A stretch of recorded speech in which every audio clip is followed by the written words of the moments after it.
a part de que la nostra classe és de les més caloroses, a part de sisè, doncs també tenim molt pocs ventiladors i quan obrim les finestres doncs no sentim a la professora per al soroll.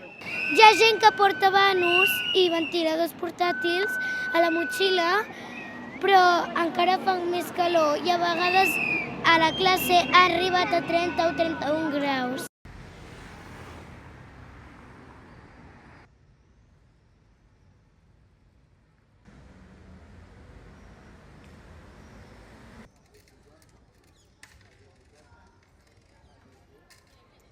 Després no sent res i no sentim el professor i hem de tancar i passem molta calor.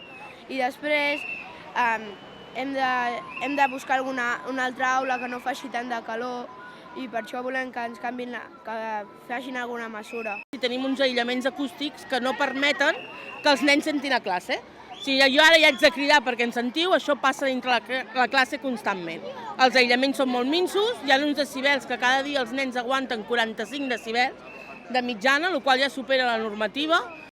L'Ajuntament no és cosa meva perquè jo només soc mantenidora de l'edifici, és de la Generalitat no ho sé, ja ho faré, i ens trobem entre dues administracions totalment indefensos. Quan una companya va parlar amb el síndic de Greuges, ens va dir que ens recolliria la queixa si li presentàvem, que era interessant, i que ho presentaria a les dues administracions que són les que estaven vinculades amb el tema.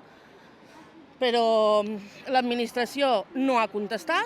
Ara el síndic de Greuges, l'últim que tenim de finals de maig, és que tornaran a demanar, a requerir la resposta de la Generalitat.